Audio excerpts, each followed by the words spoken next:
अगर आप लोगों की वजह से परेशान होते हैं या दुखी होते हैं तो उसके लिए हम आपको एक कहानी सुनाने जा रहे हैं। एक बार एक शहर में बहुत ही मशहूर पेंटर हुआ करता था। उसकी बनाई हुई पेंटिंग लोग देखते रह जाते थे। जैसे ही वह पेंटिंग बनाता हाथों हाथ बिक जाती थी। उसकी पेंटिंग एकदम रियलिटी जैसी दिखती थी।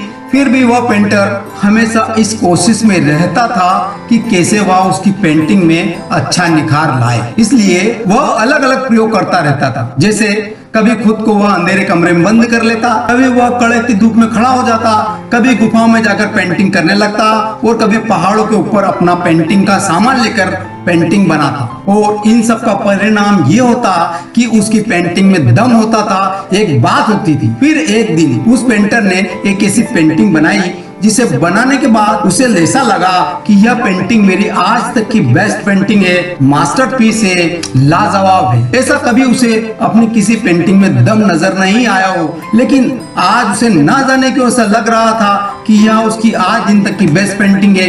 इस बात को साबित करने के लिए उसने शहर के सबसे व्यस्त चौराहे पर अपनी पेंटिंग को रख दिया और नीचे एक लाइन लिख दी, जैसे कि आपको इस पेंटिंग में कमी नजर आ रही है तो उस पर निशान लगा दे। क्योंकि वह पेंटिंग इतनी शानदार थी कि उसको विश्वास नहीं था कि लोग तारीफ ही करेंगे। जब वह शाम को अपनी पेंटिंग को देखने पहुंचा तो दृश्य जो उसके सामने था उसे देखकर वह हैरान और परेशान हो गया। पूरी पेंटिंग में जगह जगह निशान लगे थे। लोगों ने इतने निशान लगाए थे कि वह पेंटिंग उसे ब्लैक नजर आने लगी थी। उसे देखकर वह इतना परेशान हुआ कि जो पेंटिंग उसे उसका मास्टरपीस लग रही थी, उसे लगा था कि लोग पेंटिंग की तारीफ करेंगे, लेकिन लोगों ने इतनी कमियां निकाली जितनी कि आज तक उसकी किसी पेंटिंग में न निकली। वह पेंटर उदास होकर अपने दोस्त के पास जाता है और पेंटिंग की बात अपने दोस्त से शेयर करता है। तो उसके दोस्त ने उसे एक बात बताई कि तुम दोबारा एक ऐसी पेंटिंग बनाओ और उसी चौराहे पर लगाओ, लेकिन इस बार नोट पर लिखना कि अगर आपको कोई कमी नजर आए तो प्लीज प्लीज प्लीज उसको सुधार देवे। पेंटर ने कहा चलो ये भी करके देख लेते हैं दोस्त। उसने वैसी ही पेंटिंग बनाई और उस चौराहे पर लगा दी और इस बार लिख दिया कि अगर आपको कोई कमी नजर आए तो प्लीज सुधार देवे। जब वह शाम को अपनी पेंटिंग को देखने गया तो उस पर एक भी निशान नहीं था। तो दोस्तों, जो बात उस पेंटर ने समझी वह हमें भी हमेशा याद रखना चाहिए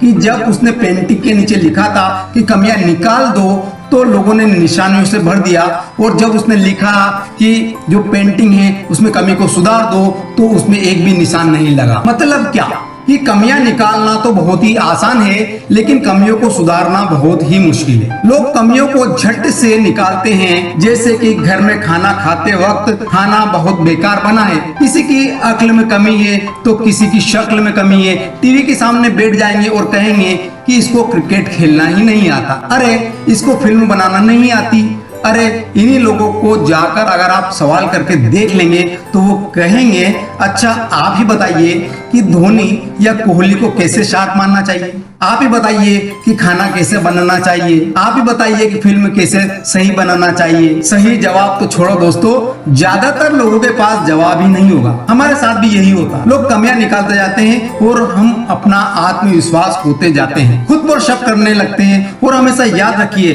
शक सपनों को मार देता है और अपने लक्ष्य से भटका देता है और आपको असफल बनाता है। हम एक बार में परफेक्ट नहीं होते, कमियां तो रहेगी, हमें उन कमियों को पहचान कर सुधारना है, लेकिन हमारे बारे में हमसे ज्यादा कोई नहीं जान सकता है। लोगों की सलाह ले सकते हैं, जो सलाह काम में आए उसे काम में ले सकते हैं, लेकिन जो लोग गलतियां निकालते हैं उनकी वजह से अपने कॉन्फिडेंस लेवल को नीचे ना गिरने दें, क्योंकि आपको नहीं पता कि आपके अंदर क्या है। जिस दिन आपको ये पता चल जाएगा तो आपकी दुनिया ही बदल जाएगी।